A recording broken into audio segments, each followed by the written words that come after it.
Aqui Kirito Uzumaki Fanfics apresentando a fanfic Pokémon, região de Konoha capítulo 18. Então não esqueça de deixar um like no vídeo e sua inscrição para quando eu postar novos vídeos vocês serem sempre notificado, e fiquem atento na comunidade do canal onde posto enquetes nas escolhas das próximas fanfics e perguntas que eu posto para vocês responderem. Me seguirem meus perfis de criador que estão tanto no site Fanfiction e o Wattpad, os links estão na descrição.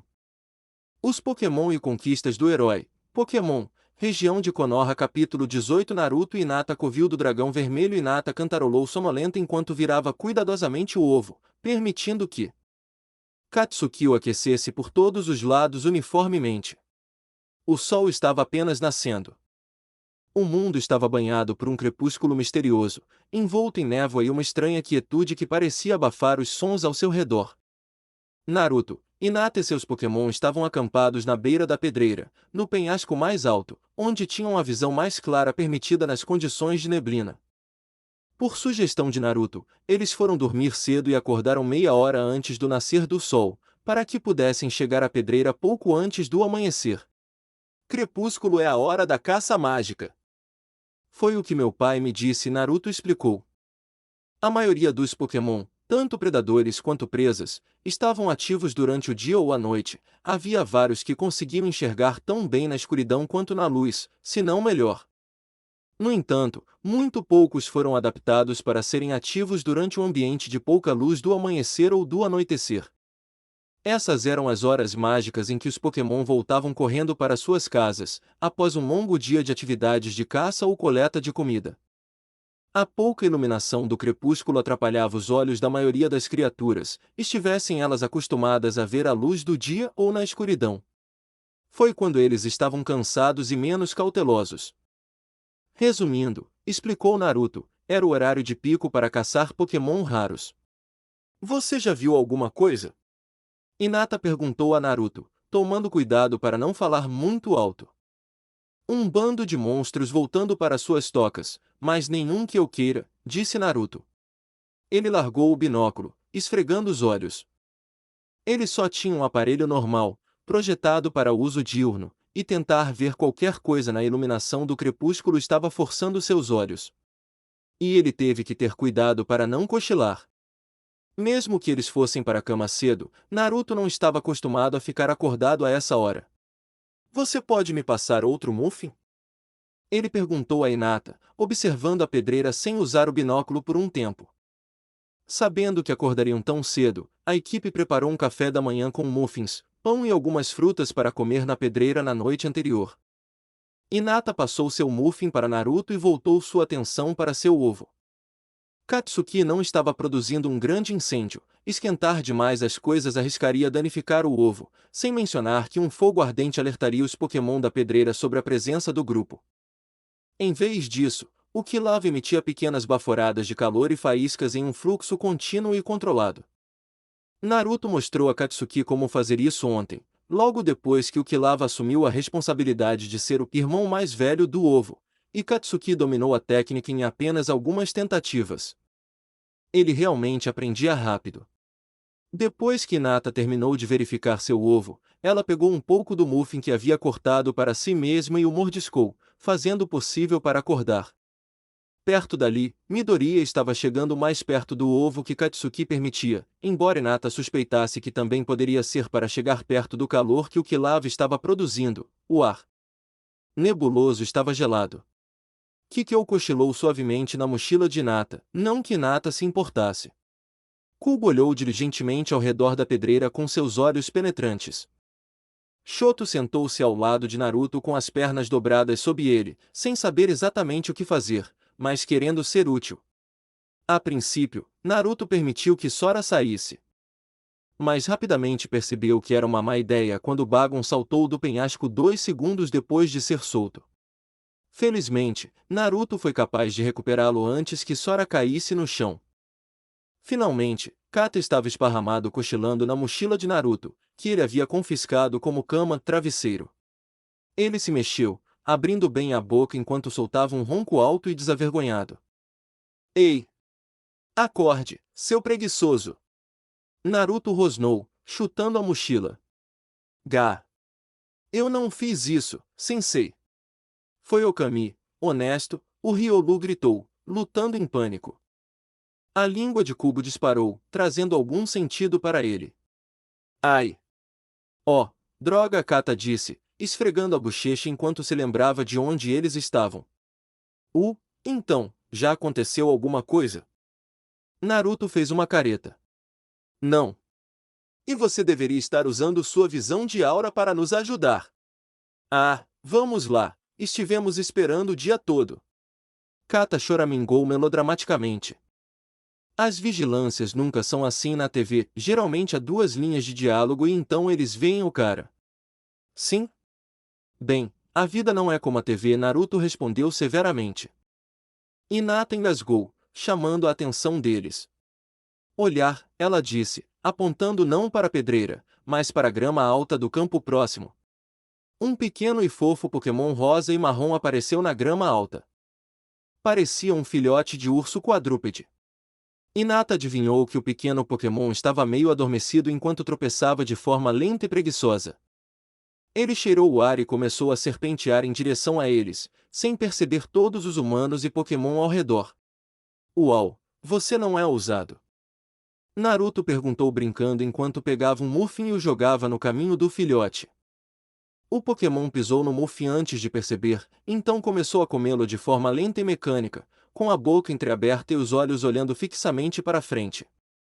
O coitado está mais atordoado do que um Komala, brincou Naruto, mais uma vez referindo-se a um Pokémon que ninguém mais conhecia. Hinata pegou seu Pokédex e o abriu, enquanto Naruto se ajoelhou ao nível do filhote de urso, que ainda olhava para frente sem perceber, sem notá-lo.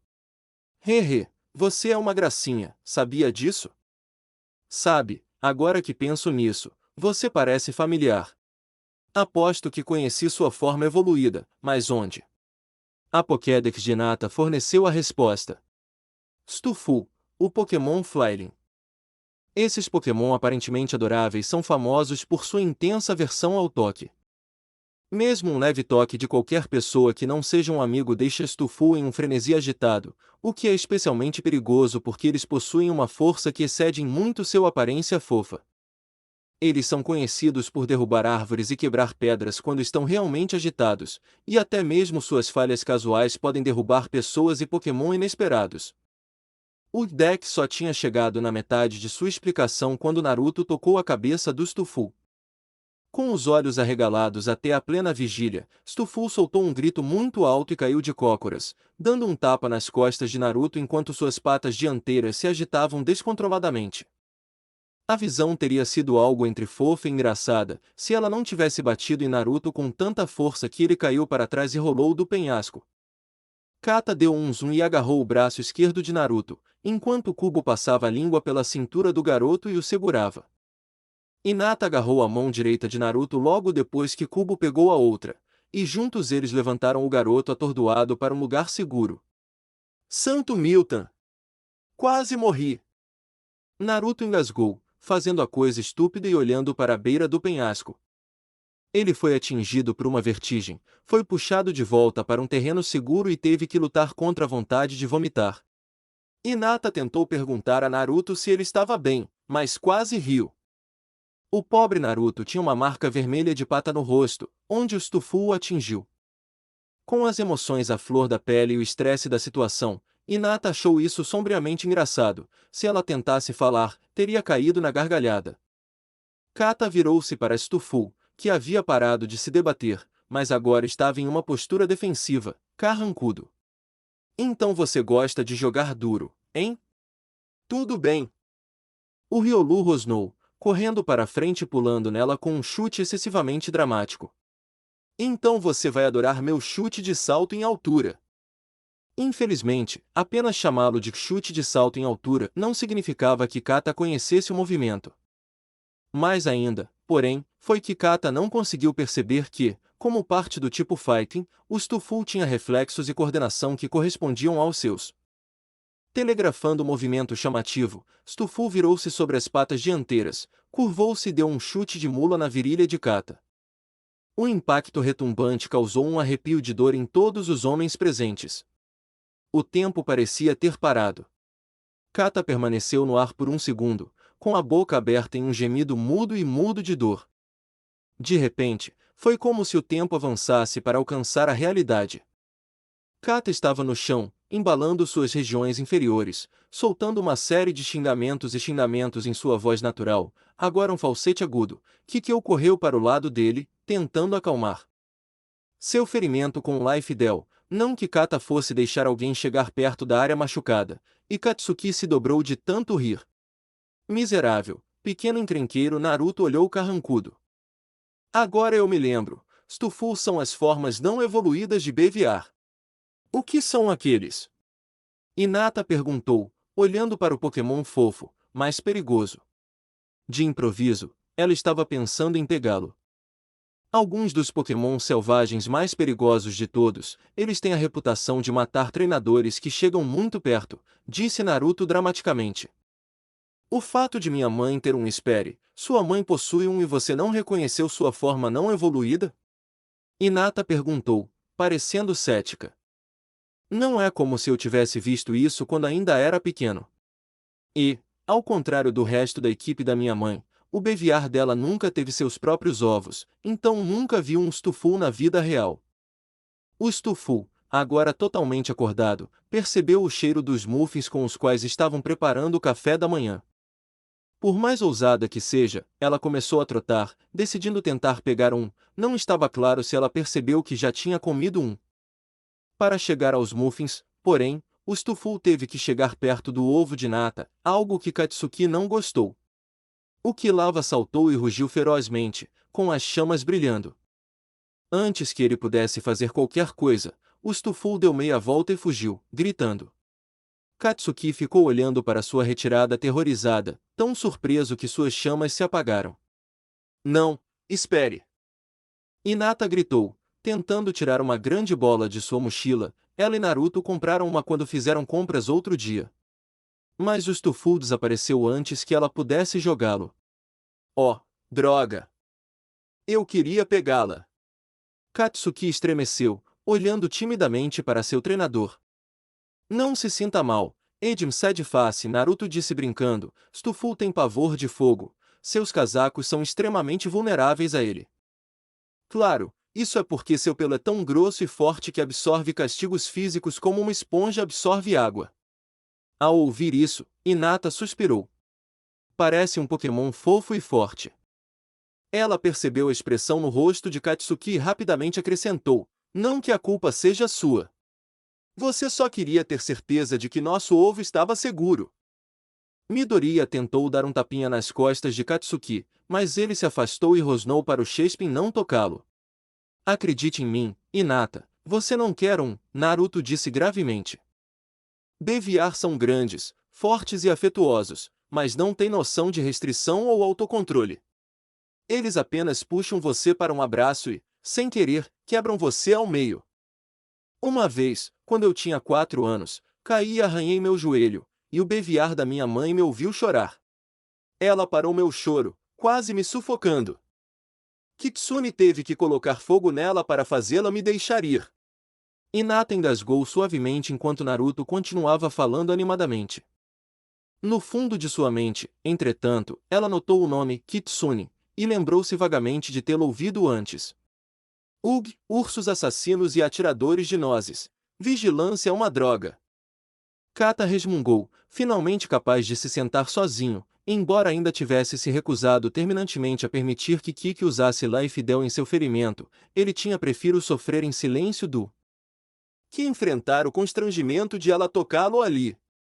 Naruto deu um tapinha no ombro dele com simpatia.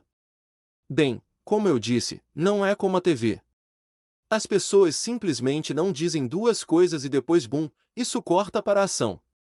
Antes que ele pudesse continuar, porém, algo bateu em sua perna.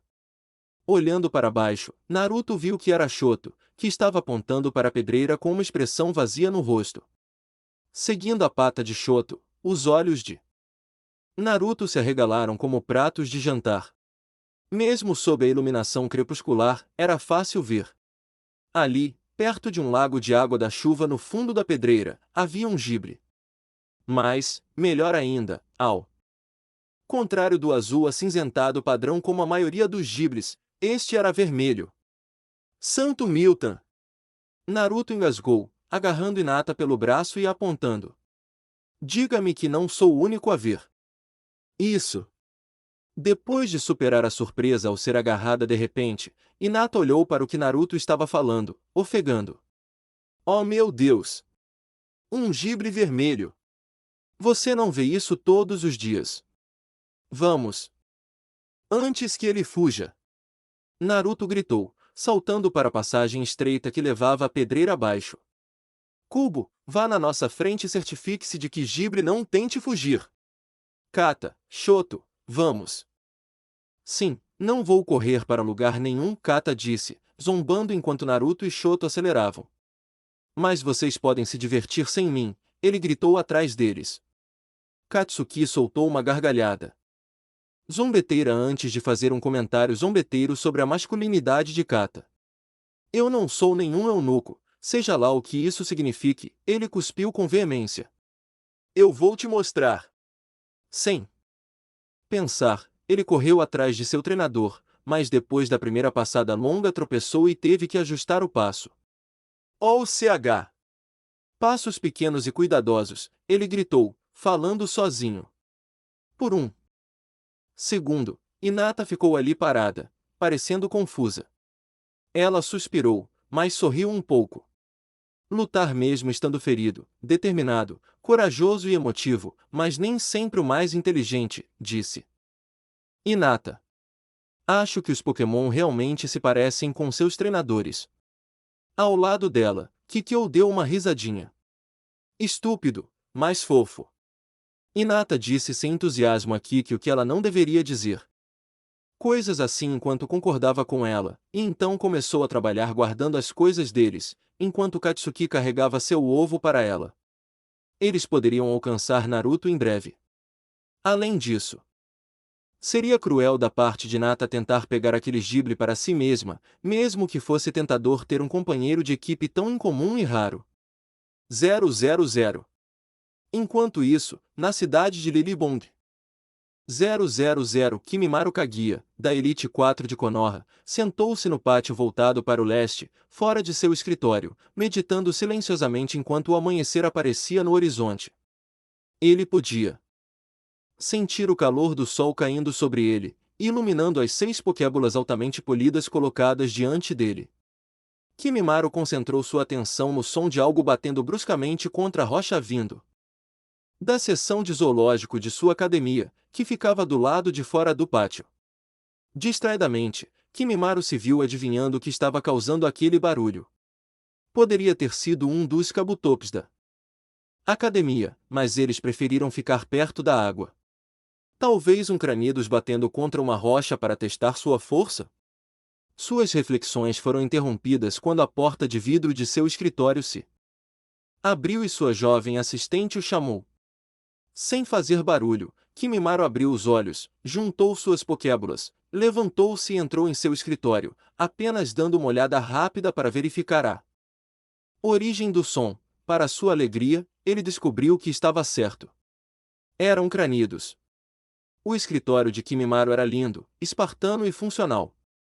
Foi desenhado no mesmo estilo arcaico da família Kaguya, com almofadas e tapetes para ajoelhar, e uma mesa baixa em vez de escrivaninha, perto da qual havia um bloco de caligrafia e um tinteiro, e um serviço de chá destinado a cerimônias. Ambos eram hobbies que Kimimaro praticava quando podia, o que estava se tornando cada vez mais raro. Atrás dele havia uma coleção de vários fósseis e pedras que Kimimaro achou especialmente interessantes ou atraentes. O piso do escritório, porém, não era a madeira tradicional que tantas casas antigas preferiam.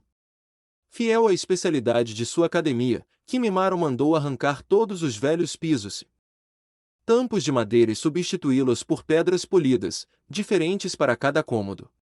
Para o escritório de Kimimaro, tudo era uma peça de obsidiana lisa. A elegante pedra preta contrastava fortemente com seus cabelos e feições claros, e os visitantes descobriam que a sala tinha uma aura de elegância e poder severo.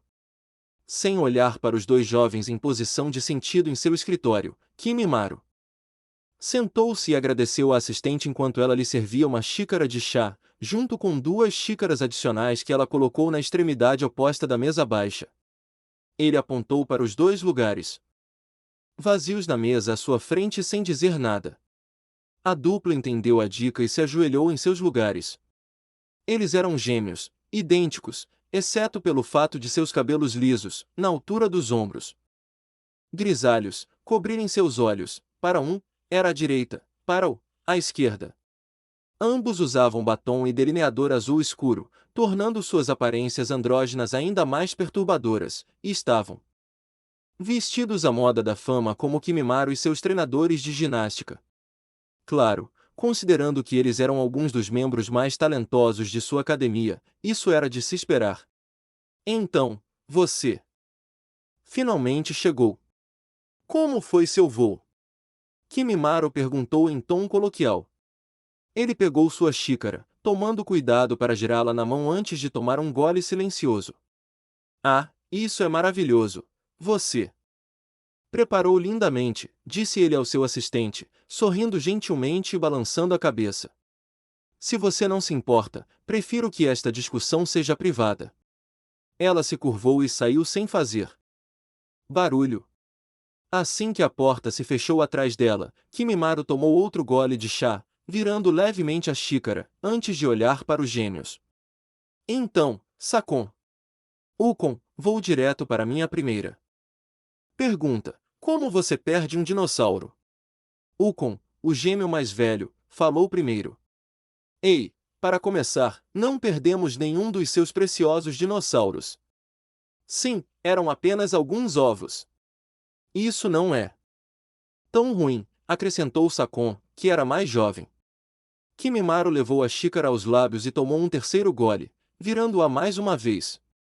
Você realmente deveria tentar isso, o chá foi preparado com a intensidade certa. Ele reflete a alma do cervejeiro. Para ela, mostra o cuidado e o profissionalismo que ela coloca em seu trabalho. Ele ergueu os olhos da xícara. Então, como você perde um dinossauro?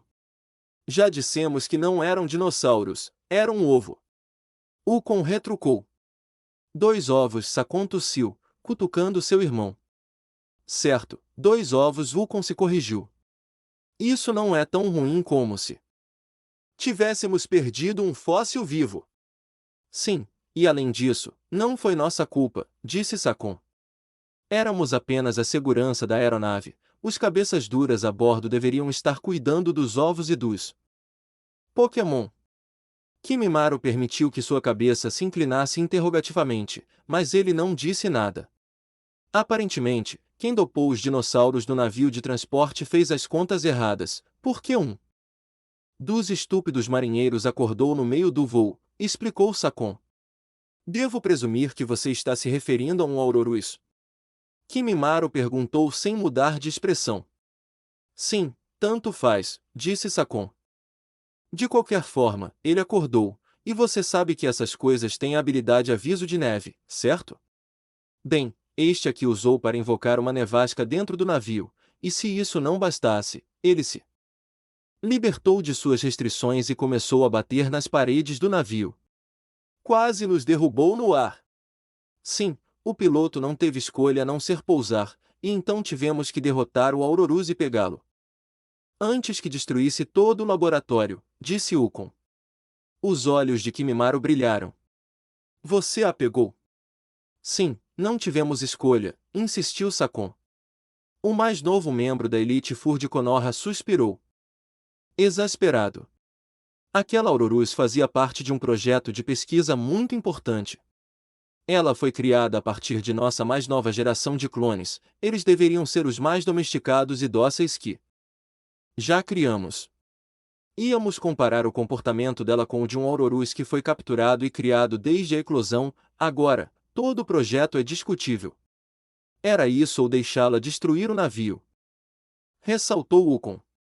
Além disso, ela enlouqueceu quando acordou no navio. Claramente, ela não era tão mansa. Ou ela ficou confusa ao acordar em um novo ambiente, em um navio voador, separada de seus ovos, que, preciso me lembrar, você ainda está perdido, disse Kimimaro com uma voz monótona e dura. Ele largou a xícara, gentilmente, pois era muito velha e frágil, e falou num sussurro. Mortal. Agora, como? Você perde. A dinossauro. Ele se ergueu em toda a sua altura, pairando sobre seus subordinados com uma aura que só poderia ser descrita como assassinamente calma. Sakon abriu a boca, mas Kimimaro interrompeu. Eu não me importo com quais são suas desculpas, ele sibilou. Seu trabalho era proteger meu investimento, e você falhou. Essas desculpas que você está dando só me dão motivos para duvidar se vocês dois são os substitutos certos para mim como líder de ginásio Lilibong. Ele olhou para cima, pensativo. Talvez Guren seja mais adequado. Sakon estremeceu. Ah, qual é? Ela está mais interessada em joias do que em Pokémon fósseis e batalhas. Ukon protestou. Chega! Eu estava pensando em voz alta, disse Kimimaro com firmeza. Ele sentou-se.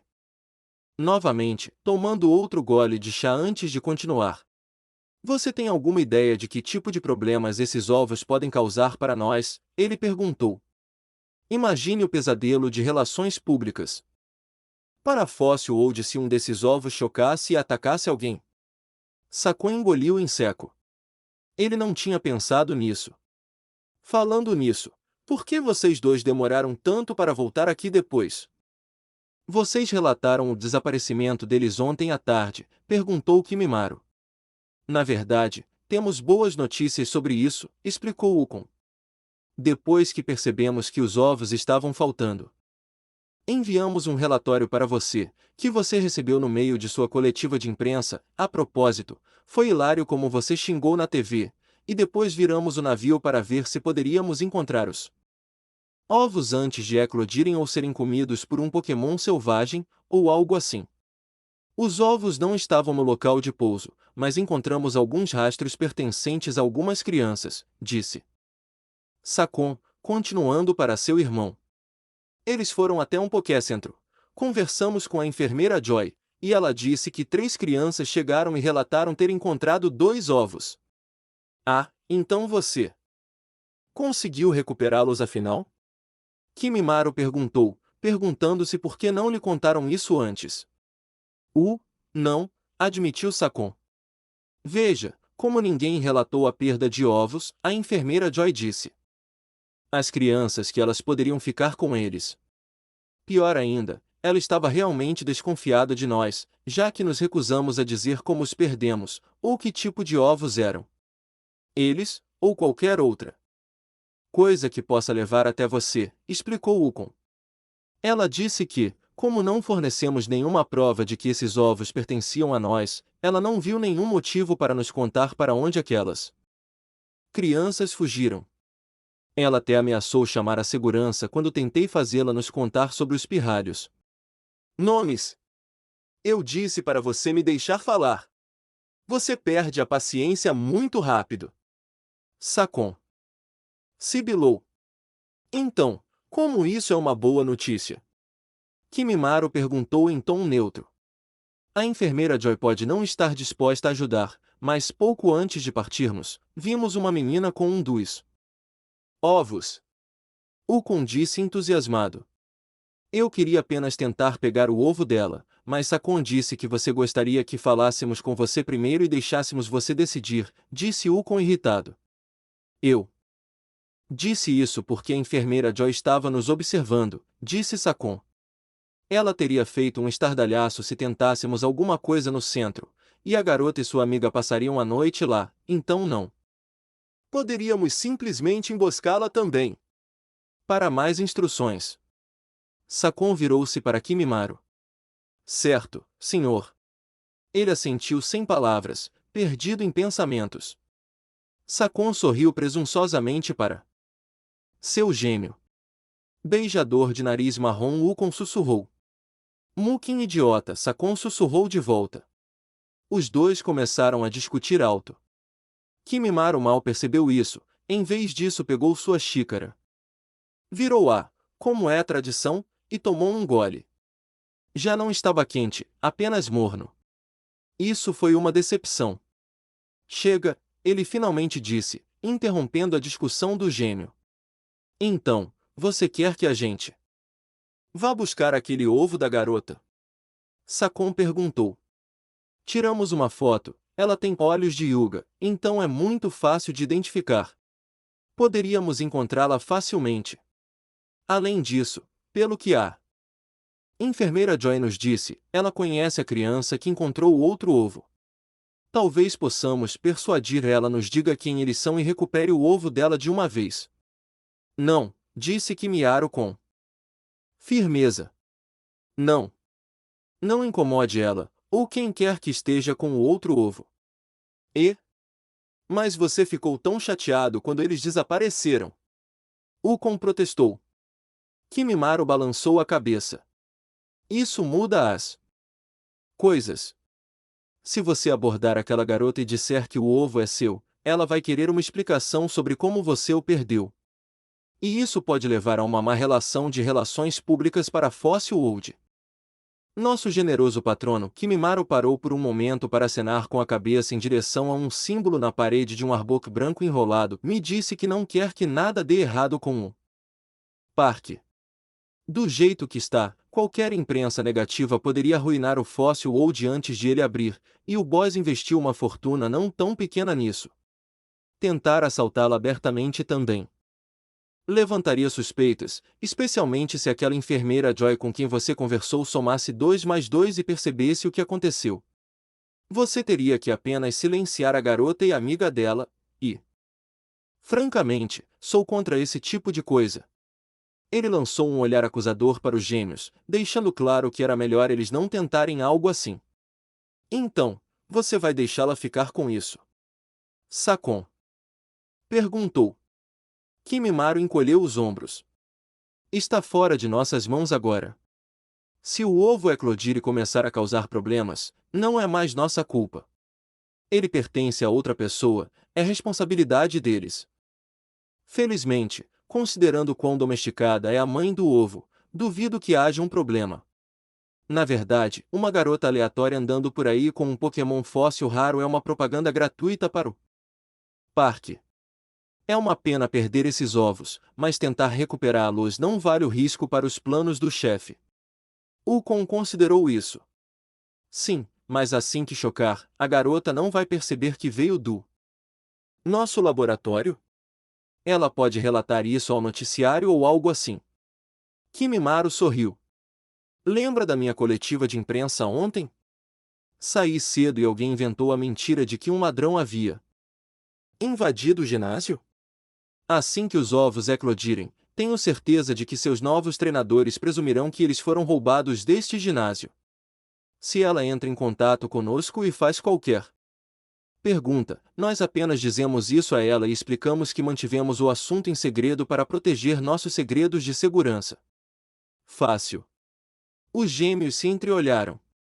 Esse é um ponto muito bom. Senhor. Kimimaru assentiu. Além disso, se possível, fique de olho nessa garota Hyuga. A família Hyuga comanda os Guardiões da Aura, então ela pode ser filha de alguém importante. 000. De volta a Pedreiras, 000. Naruto derrapou pelo caminho estreito até o fundo da pedreira o mais rápido e silenciosamente que pôde, com um Shoto por perto e Kata a alguma distância atrás. Embora ele ainda estivesse dolorido de antes, o Ryolu não pretendia dar a Katsuki outra chance de provocá-lo. Enquanto isso, Kubo descia direto pela parede da pedreira. Logo, eles estavam mais uma vez à vista do Gibre Vermelho. Ele estava agachado na beira do lago, aparentemente polindo uma pedra. Naruto prendeu a respiração, contendo seu êxtase por encontrar um Pokémon tão raro, e começou a puxar uma Pokébola. Então ele parou e, em vez disso, procurou em sua mochila o grande baile que comprará apenas para uma ocasião. Mas quando a encontrou, Naruto acidentalmente deixou cair uma bola normal, que atingiu o chão rochoso com um estalo alto. O Gibre Vermelho se encolheu e se virou em busca da origem do barulho.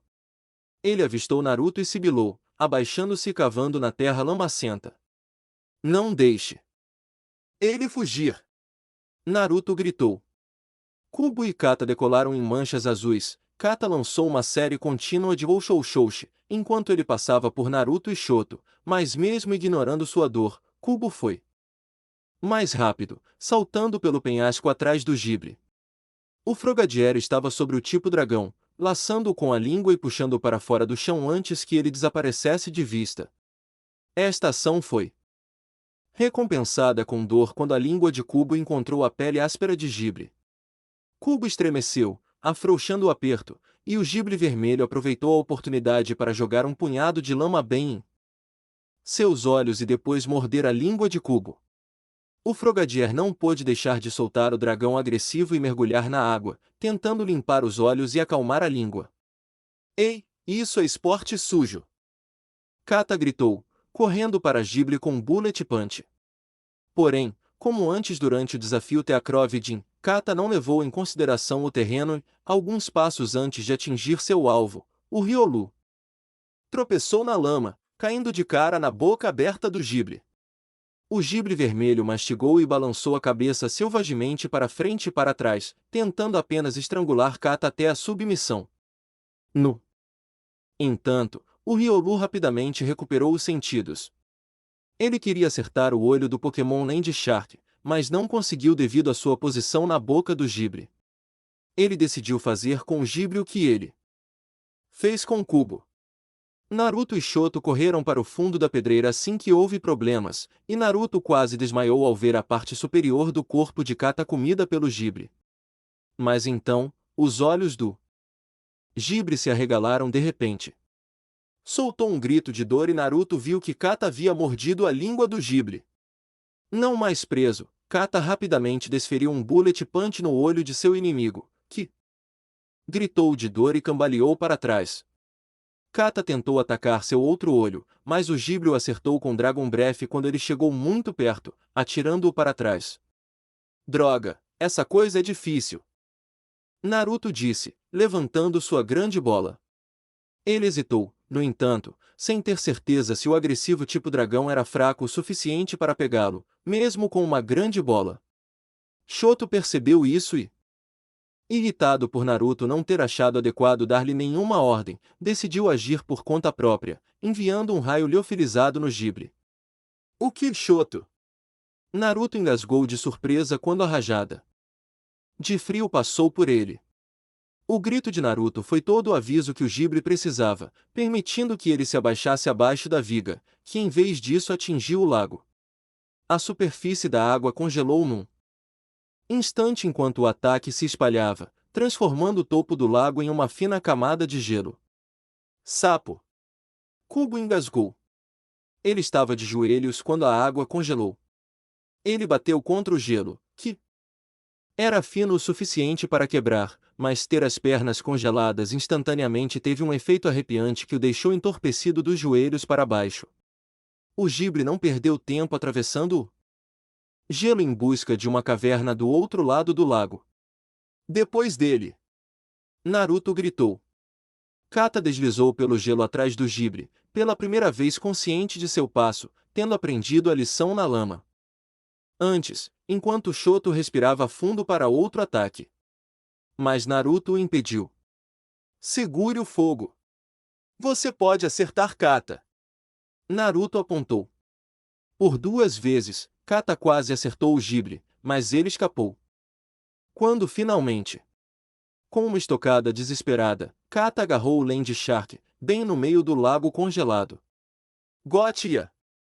Kata gritou triunfantemente, a pele áspera do Jibre mordeu-o enquanto ele a segurava, mas o Riolu não se importou. Segurá-lo depois de todos os problemas que lhes causou foi bom. Houve um som baixo e gemido vindo do gelo abaixo deles, fazendo-os congelar no lugar. Diga-me que era o seu estômago, Kata choramingou lamentavelmente. Não se mova! Era Hinata gritando, tendo finalmente alcançado eles, com seu Pokémon a tiracolo. Não se mova, ela repetiu. Que vai tirar você daí? Naruto apontou que o lago em si não era muito frio ou profundo, o que significa que cair não era um grande perigo, mas Kata não estava prestando atenção nisso. Em vez disso, ele percebeu que o Ghibli olhou para ele, sorrindo maldosamente. O que você está planejando, Amuk? O Ghibli recuou e mergulhou para frente, atravessando o gelo, levando Kata com ele. Hinata gritou. Kikyo tentou agarrá-lo com telecinese, mas errou. Um segundo depois que os dois afundaram, o Ghibli vermelho ressurgiu na extremidade do lago, rompendo o gelo, e fugiu para dentro da caverna. Kata, no entanto, permaneceu abaixo do buraco feito no gelo. Quando ele caiu, eles podiam ver a água agitando-se e borbulhando, mas estava começando a ficar parada. Kata! Kata! Naruto! Gritou. O Riolu emergiu à superfície, agitando os braços em pânico selvagem. Ele tentou agarrar o gelo perto de onde ele quebrou, mas ele quebrou quando ele afundou novamente. Oudon, ele não sabe nadar. Naruto percebeu. Kubo, ajude-o. Kubo tentou ajudar Kata assim que caiu na água. Mas quando ele tentou se agachar para dar um salto, as pernas do Frogadier paralisaram e uma dor fria percorreu Ais, forçando-o a cair no chão. A água estava ficando parada novamente e as bolhas já haviam parado de subir à superfície. Naruto arrancou a jaqueta e começou a correr em direção ao lago. O gelo quebrou sob seu peso e seus pés caíram na água. Estava amargo e frio. Hinata disse algo, mas Naruto não prestou atenção. Ele tinha certeza de que o lago não poderia ter mais de 3 metros de profundidade e Kata estava a apenas 15 metros de distância. Naruto sabia que ele poderia nadar facilmente. O fogo explodiu atrás dele quando o que parecia ser um cometa caiu na água onde Kata afundou, perturbando tanto a água que o resto da superfície gelada foi quebrada. Um segundo depois, Katsuki veio à superfície, puxando Kata com ele e forçando a cabeça do Riolu a ficar acima da água. O Kilava lutou para se manter acima das ondas enquanto apoiava Kata, e gritou algo para Midoriya, que jogou para ele uma videira que envolveu os dois. Imediatamente, todos começaram a puxá-los. Logo Kata e Katsuki estavam fora da água. Kikyo estava ao lado do Riolu depois que Katsuki o puxou para a terra e recuou. Ele estava lutando para respirar. Com os olhos brilhando, Kikyo colocou a mão no peito de Kata, e outra no plexo solar, liberando um pulso de energia psíquica. O efeito foi instantâneo, com Kata chutando descontroladamente e estufando as bochechas antes de se virar de lado e vomitar o que parecia ser um galão de água de lago. Naruto rapidamente se ajoelhou e ajudou o Riolu a se ajoelhar e esfregou suas costas, enquanto Kata terminava de ingerir o último pedaço de água em seus pulmões. Você está bem, amigo? Naruto perguntou. Kikyo estava ao lado de Kata, com a mão em seu peito, ajudando-o a regular a respiração. Depois de algumas respirações irregulares, ele foi capaz de responder. Sim, acho que sim, e ele gemeu, estremecendo algo horrível. Percebendo seu tremor, Hinata tirou a jaqueta e colocou-a nos ombros de Kata. Aqui, tente se manter aquecido, disse ela, com os olhos brilhando enquanto usava a aura para examiná-lo rapidamente. Assim que viu que Kata estava bem, Hinata foi até Kubo, com Kikyo seguindo para oferecer toda a ajuda que pudesse. Ah, você não vai cuidar de mim para recuperar a saúde? Kata gaguejou atrás dos Halts, que se viraram e mostraram a língua para ele de brincadeira antes de retornar à tarefa em questão.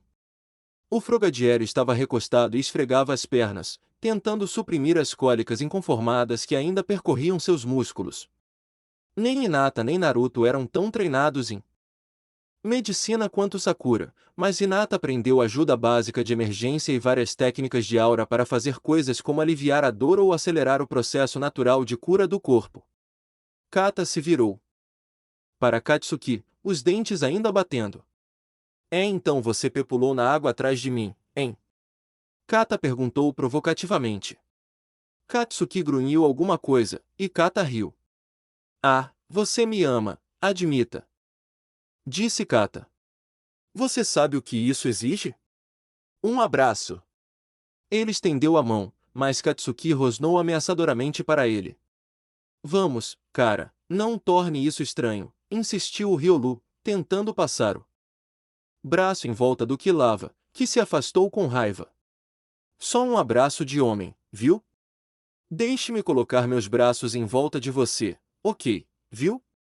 Ao lutar contra isso, você está tornando tudo mais estranho do que precisa ser. Apenas relaxe. Katsuki dominou o Riolu e enfiou o rosto no chão. Katsuki, pare com isso. Kata precisa descansar, Hinata ordenou, mal olhando para cima. E não abuse da sorte, Kata. Naruto avisou quando Katsuki o soltou. Sapo Kubo repreendeu enquanto se recostava e permitia que Hinata examinasse suas pernas. Depois de alguns minutos, ela terminou. Não. Acho que nenhum deles esteja gravemente ferido, explicou Hinata, apontando para Kata e Kubo. No entanto, Kubo vai sentir dores nas pernas por pelo menos algumas horas, e Kata deve ir com calma. Durante o dia. Naruto assentiu concordando. Sim, eu pensei assim. Ele se virou para os dois se desculpando. Desculpe, pessoal. Parece que vocês estão fora do grupo de aventuras por hoje. Mentiras. Eu me sinto muito bem. Kata protestou, pulando de pé, apenas para suas pernas dobrarem perigosamente pouco antes de Kubo, que estava deitado ao lado dele, facilmente o fazer tropeçar. Dando-lhe um leve empurrão. Isso não prova nada, Kata disse amargamente. Sapo, disse Kubo, se suas pernas não estivessem com cãibras naquele exato momento, ele teria dado um forte chute na cabeça do Riolu. Kata soltou um espirro tremendo. Ah, e ele está fungando, acrescentou Hinata. Provavelmente pelo choque de quase me afogar. Mas eu não sou realmente uma especialista como Sakura. Kata tentou protestar, mas Naruto o interrompeu. Pare com isso. Você está sendo pior que Katsuki, ele disse em advertência. Isso calou Kata. Sente-se e descanse um pouco. E pare de fazer. Disse um grande alarido. Você está perturbando o Kubo, acrescentou Naruto. Então ele chamou Hinata de lado e os dois começaram a conversar. Então, o que você acha que devemos fazer agora? Ele disse, uma vez que eles estavam longe o suficiente para não serem ouvidos por suas equipes. Você vai atrás daquele Ghibli, certo? Hinata perguntou. Claro. Eu esperava isso. Mas por que você está me perguntando o que fazer a seguir, então? Naruto esfregou a nuca. Bem, eu estava me perguntando o que deveríamos fazer com eles. Ele apontou para Kubo e Kata, se é melhor devolvê-los, ou... Ele parou. Ou se você devesse deixá-los fora de suas pokébolas, para que pudessem se curar. Hinata sugeriu, finalizando o pensamento de Naruto. E se for assim, eu poderia ficar e observá-los. Enquanto você sai para caçar o Ghibli vermelho. Naruto riu nervosamente. Sim, acho que era isso que eu estava pensando, ele admitiu. Sinto muito. Eu sei que você deveria estar procurando o seu próprio Pokémon para capturar, e eu deveria cuidar do meu próprio time e está tudo bem. Eu farei isso, disse Hinata, interrompendo. O quê? Sério? Ela assentiu. Claro. De qualquer forma, não. Estou realmente interessado em nada como um Ghibli ou um Larvitar. E quando você vai encontrar outra chance de pegar um Ghibli vermelho? Você não pode simplesmente deixá-lo escapar assim. Ela sorriu. Divertidamente. Vá caçar. Eu posso cuidar das coisas aqui, tudo bem. Au, você é realmente muito legal, disse Naruto, sorrindo amplamente. Ele puxou a bola Premier de Sora, mas fez uma pausa. Antes de chamar Bagon. A atenção de Naruto estava focada em algo pendurado no pescoço de Hinata. O que é isso? Ele perguntou, apontando. Hinata estava usando uma fina corrente de prata, na qual pendia o que parecia ser uma bola de gude lilás brilhante. Naruto nunca tinha notado o colar antes, mas isso acontecia porque Hinata sempre estava com a jaqueta, cobrindo. Hinata respirou. Levemente surpresa, sua mão instintivamente subindo para a joia. Oh, ela disse hesitante. Parece uma pedra-chave. Naruto disse entusiasmado, notando como a bola de gude mudava de cor com a luz e o padrão de olho de gato em seu centro. Bem, Hinata admitiu, parecendo um pouco tímida. Por favor, eu não queria esconder isso, só nunca pensei em mostrar para você, ou para Sakura. Ou Sakura, acrescentou ela. Mas isso é incrível. Naruto disse com um sorriso levemente maníaco. Mega Evolution é tão legal. E você tem um Hawks, então tudo o que você precisa é da Mega Stone. Certa, e você estará pronto. Mas, como você tem um? Ele perguntou, parecendo um pouco impressionado. Esses deveriam ser realmente raros. Hinata corou, girando os polegares. A verdade é que pertenceu à minha mãe. Ao ouvir isso, Naruto ficou sóbrio. Sinto muito. Eu não queria bisbilhotar. Que pertenceu à minha mãe. Ao ouvir isso, Naruto ficou sóbrio. Sinto muito. Eu não queria bisbilhotar. Não, está tudo bem. Sério, Hinata o tranquilizou. Ela parou de mexer os dedos e pegou a pedra-chave, segurando-a para que Naruto pudesse vê-la com mais clareza. Meu pai e seu irmão descobriram isso há muito tempo, quando ainda eram jovens treinadores em sua primeira jornada. Na verdade, faz parte de um par correspondente, o tio guardou o dele por toda a vida, mas o pai teve outras ideias. Minha mãe, quando ele confessou a ela, explicou Hinata. Ela sorriu calorosamente. Por um momento. Veja, o primeiro Pokémon da minha mãe foi um Hawks, a mãe de Kikyo, na verdade. Meu pai queria impressioná-la ajudando-a a dominar a Mega Evolução. Só que ele nunca conseguiu encontrar um Gardevoirite. Uma Keystone não serve muito sem um Mega Pedra para o seu Pokémon. Mesmo assim, foi um gesto muito gentil para ele, a mãe tratou isso como uma espécie de presente de noivado. Hinata olhou para seu colar, sorrindo calorosamente. Ela se recompôs e continuou. Quando comecei minha jornada, meu pai me deu o colar de minha mãe. Ele disse que ele carrega o espírito dela e me protegerá do perigo. Naruto assentiu. Obrigado por compartilhar isso. E você mantém esse tesouro seguro. Vovó Tsunade tem uma Mega Stone, que foi passada de geração em geração. A lenda diz que custou ao fundador do clã ouro suficiente para comprar 3 montanhas. E aquela ele apontou no colar de Hinata parece que é igualmente valioso. Hinata riu levemente. Não é verdade, mas é gentil da sua parte dizer. É verdade. Naruto insistiu. Hinata considerou perguntar a Naruto como ele sabia tanto sobre Mega Stones, visto que eram muito raras, mas então um pensamento lhe ocorreu. Espere, e o Ghibli vermelho, ela ofegou. Ele está fugindo enquanto conversamos. Muk. Naruto jurou. Ele jogou uma Pokébola e chamou Sora. Vamos, rapazes, estamos em uma missão. Naruto gritou, olhando de Sora para Shoto. Aquele desonroso Ghibli vermelho pode ter escapado usando táticas baratas e quase afogando o Kata, mas não estou chateado, ok, estou um pouco chateado, mas não estou desanimado. Ele bateu com o punho no peito. Vamos rastrear aquele pequeno punk e pegá-lo. Nada vai ficar no nosso caminho. Você está comigo? Bah! Sora aplaudiu, saltando seus braços curtos com entusiasmo. Eu não consigo ouvir você. Bagão! Sora rugiu, atirando em berço para o alto. Sim. Naruto aplaudiu. Ele se inclinou e deu um soco em Sora. Então os dois olharam para Shoto, que os observava em silêncio. Um pouco de entusiasmo, por favor. Naruto pediu. Piscando, Shoto considerou o que fazer por um momento. Finalmente, ele apenas levantou a pata e bateu no punho de Naruto. Ele olhou para o treinador com uma expressão que parecia dizer: isso é bom, certo? Sim, Shoto está a bordo. Naruto proclamou. Ele se virou e apontou para a caverna do outro lado do lago.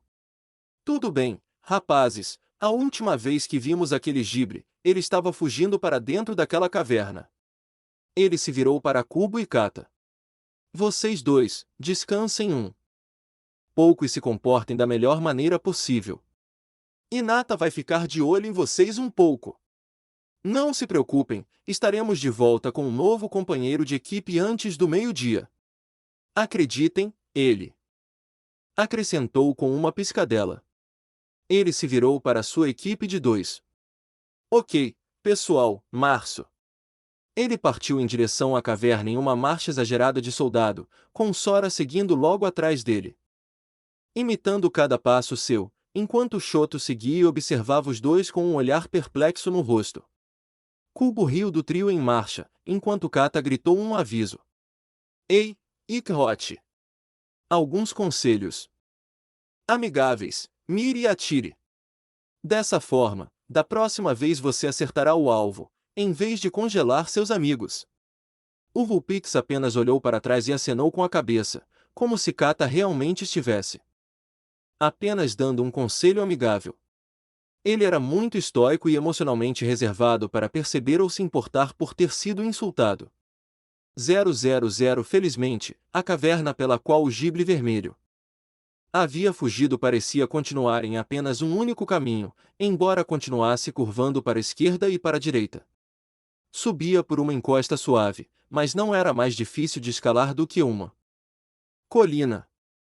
Naruto estava com uma lanterna na mão, com Sora e Shoto de cada lado dele. Ele fez uma pausa, verificando a recepção de seu Pokénav. O sinal está ficando fraco.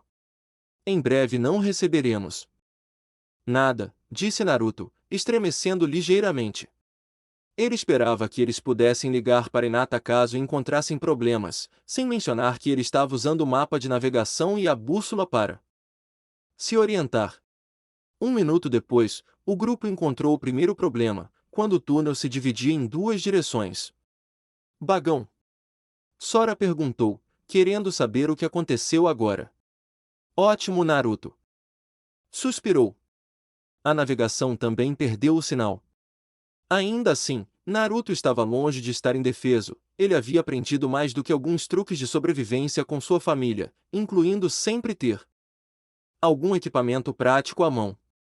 Ele largou a bolsa e começou a revisá-la, primeiro tirando uma bússola, depois um bloco de notas e um lápis, e finalmente, um longo pedaço de corda fina. Pix? Shoto perguntou curioso, arranhando a corda. É uma corda de fuga, Naruto explicou enquanto pegava uma ponta com um clipe e aprendia em um cinto em suas calças, depois amarrava a outra ponta em uma estalagmite próxima. É forte, leve e um pouco elástico. Você prende uma ponta em você, depois amarra a outra ponta em algum lugar e pode segui-la de volta. Inteligente, certo? Sora assentiu ansiosamente, embora Shoto achasse que era simples demais para ficar impressionado. Ok, agora vamos ver para onde foi nosso pequeno tipo dragão. Ele começou a procurar por rastros ou outras pistas que o Jibre Vermelho pudesse ter deixado para trás, mas parou quando ouviu algo farejando. Naruto olhou para cima, esperando ver Shoto tentando sentir o cheiro do Jibre. Mas não foi Shoto. Era Sora, mantendo a cabeça erguida e cheirando rápida e profundamente. Depois de duas cheiradas, Sora caminhou pesadamente em direção ao túnel esquerdo, quase tropeçando enquanto mantinha a cabeça erguida e o nariz para fora. Naruto disse, mais do que um pouco surpreso. Você está sentindo algum cheiro? Dando uma última fungada, o Bagon virou-se para seu treinador e rosnou com alegria animada. Ele pulou para cima e para baixo e apontou para o túnel. Espere, como ele percebeu isso antes de você? Achei que os mamíferos deveriam ter narizes bons, disse Naruto, olhando para Shoto. O Vulpix pareceu considerar isso e caminhou até Sora, cheirando o chão. Depois de um tempo, ele ergueu os olhos, um pouco perplexo. Havia algo, mas era muito fraco, e como o Shoto não tinha ideia do cheiro de Ghibli, ele não teria reconhecido mesmo se tivesse notado antes. Por um minuto, Naruto quebrou a cabeça, pensando em toda a sua cabeça inclinada sobre a linha de Bagon de sua mãe. Ele se lembrou vagamente de uma conversa em que ela mencionou que os tipos dragão possuíam alguns dos sentidos mais aguçados de todos os Pokémon.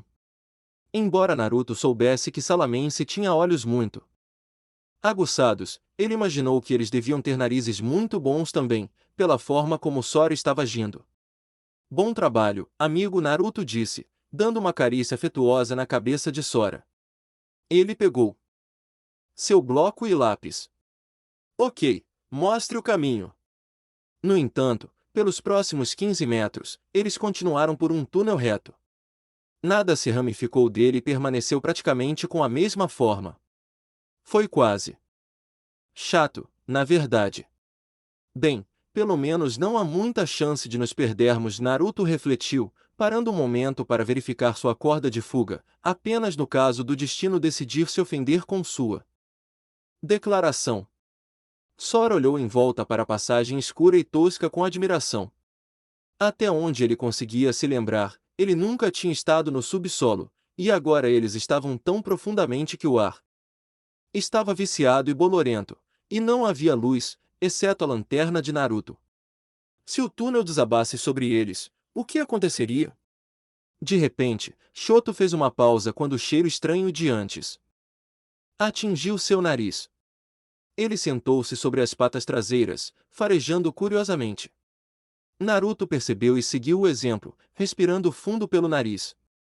Agora, até ele podia sentir o cheiro, por mais humano que fosse.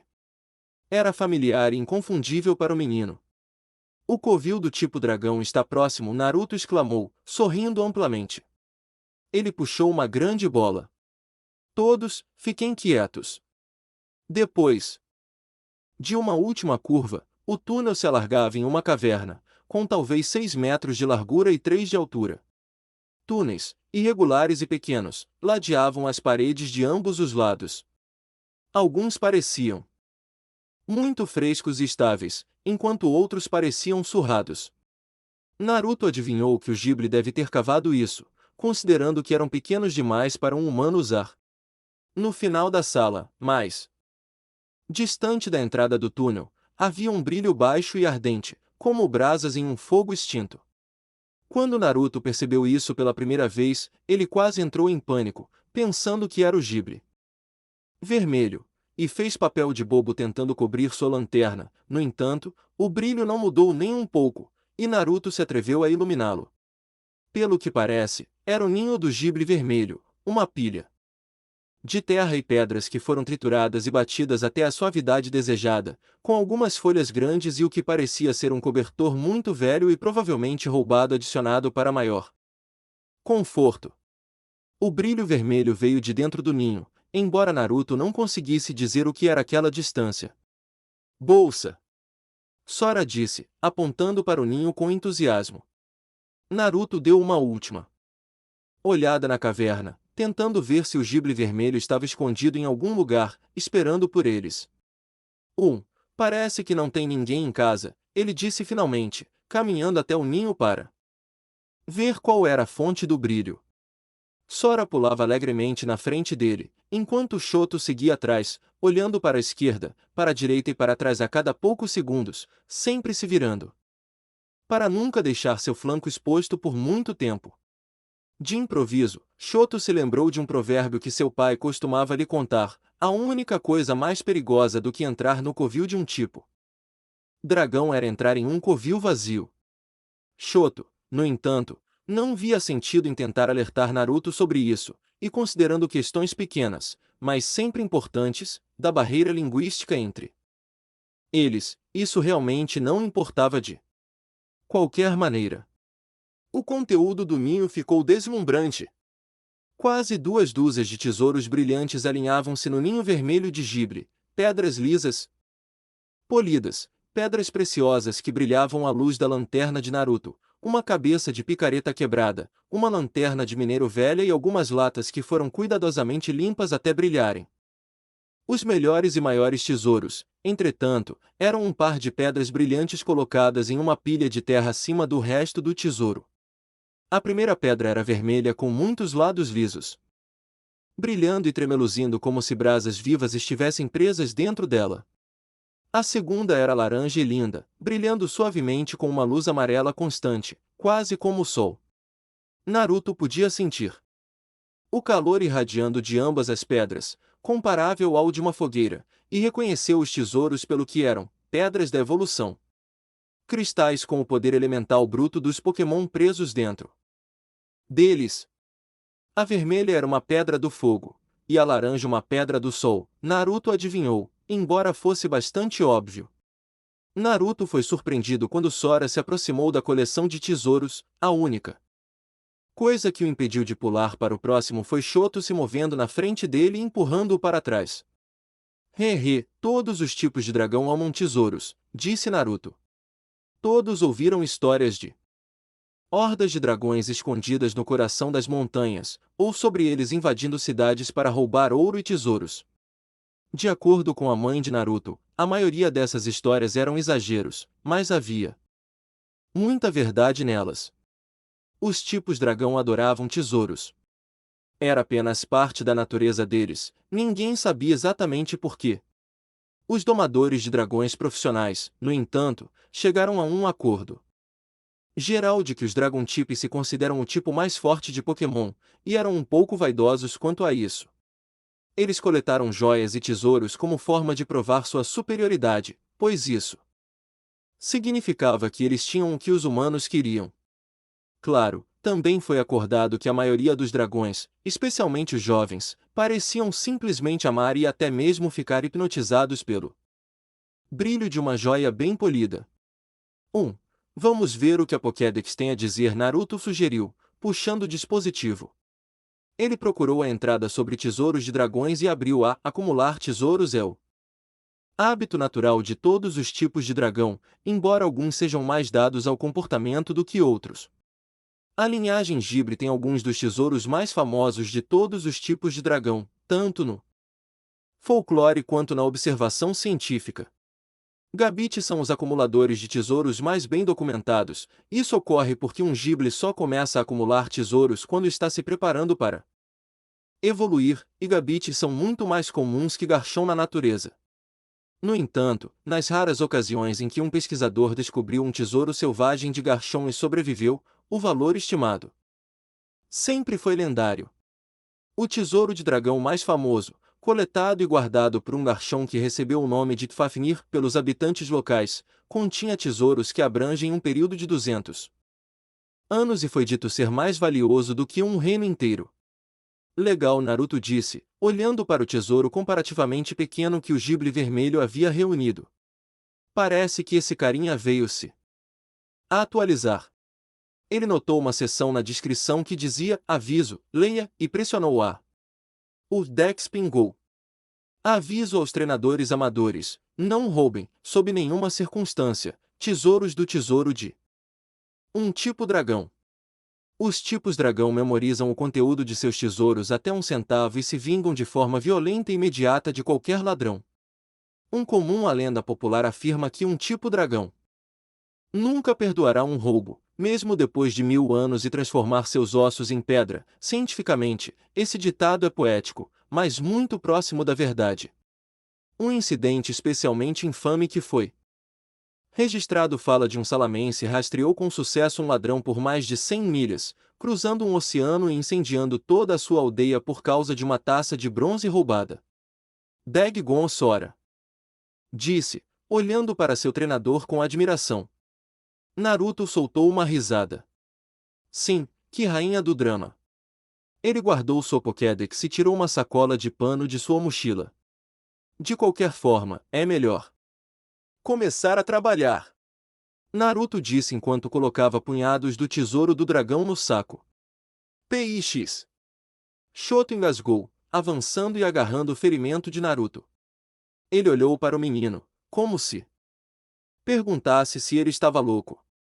Não se preocupe, eu sei o que estou fazendo.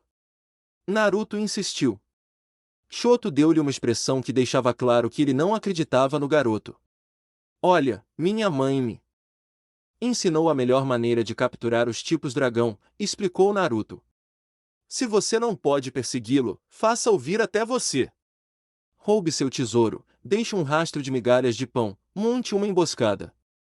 E espere.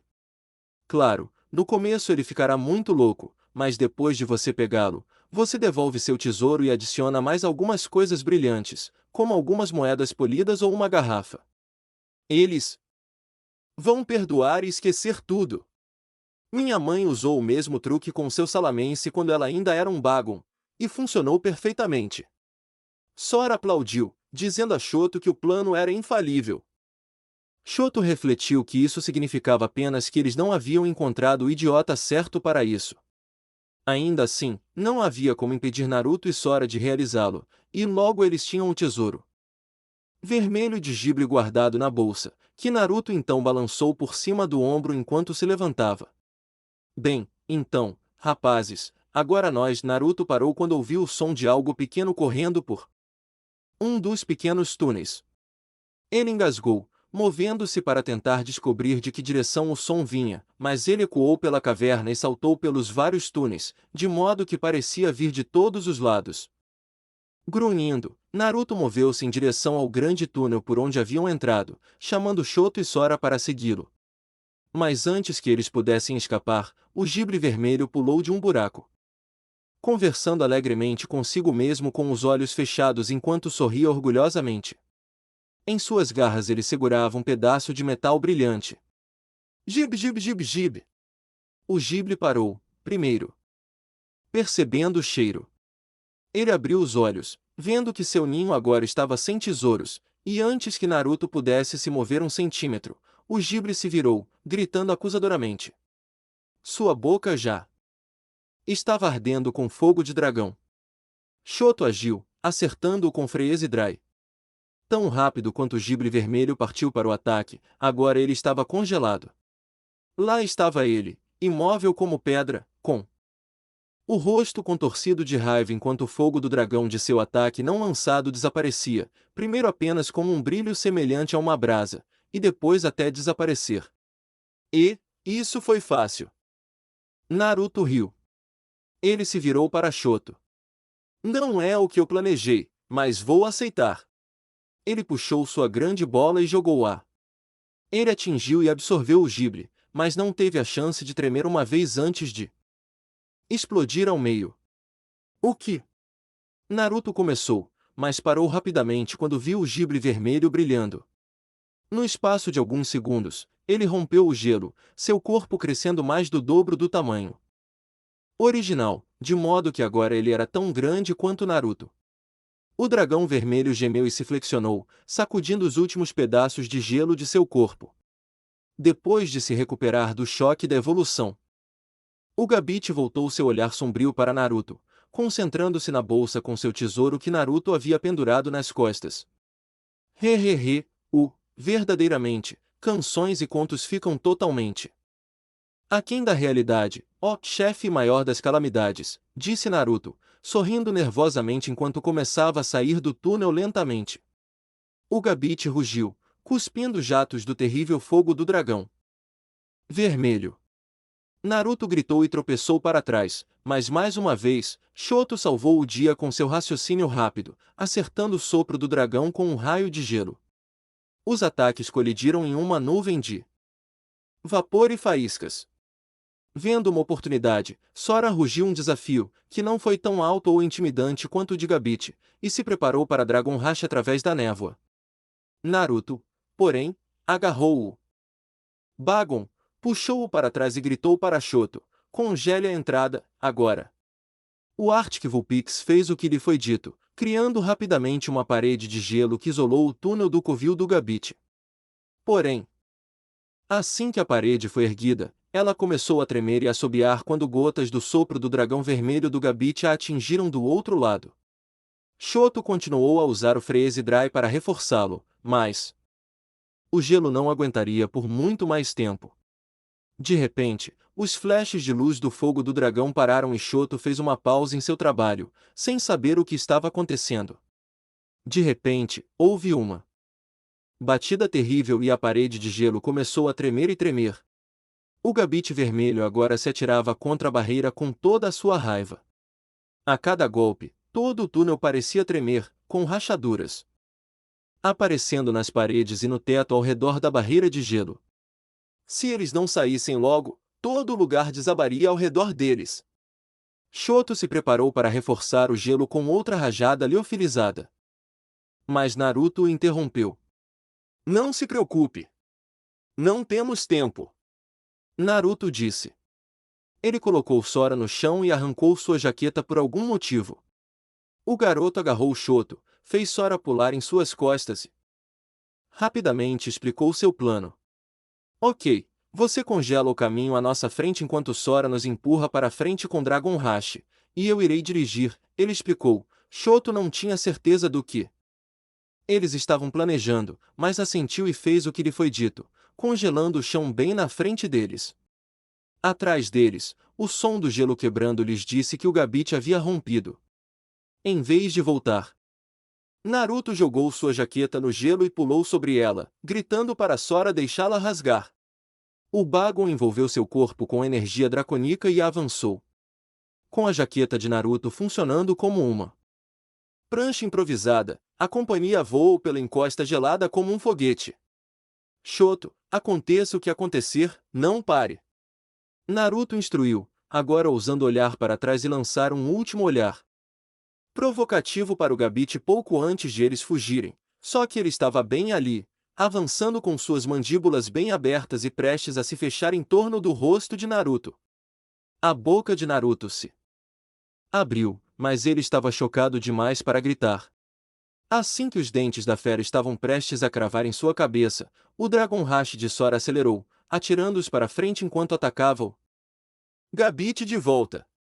Eles desceram o túnel em uma corrida louca, mal conseguindo dirigir e sem como diminuir a velocidade. Depois que Naruto recuperou os sentidos, ele soltou uma risadinha e se virou. Apenas para gritar e puxar com força para a direita quando eles chegaram a uma curva. Certo, pensou ele, mantenha os olhos na estrada se quiser viver o suficiente para pegar aquele Gabite. O Gabite que eles deixaram para trás ficou deitado na poeira por um momento, respirando fundo e trêmulo. Em sua mente, ele ainda via o pequeno ladrão deslizando pelo túnel, seu tesouro ainda jogado nas costas do pirralho. A raiva do Gabite passou despercebida. Não foi a raiva vista quando pessoas ricas que têm mais do que podem desfrutar de repente perdem algo que tinham há muito tempo, mas nunca antes usaram ou quiseram. Não. O que despertou nele estava além do pensamento, além da sapiência. Foi instintivo, primitivo e furioso, nascido do próprio código genético que o tornou um tipo dragão. Cada osso tremia, cada músculo se contraía, cada respiração gritava com sua raiva.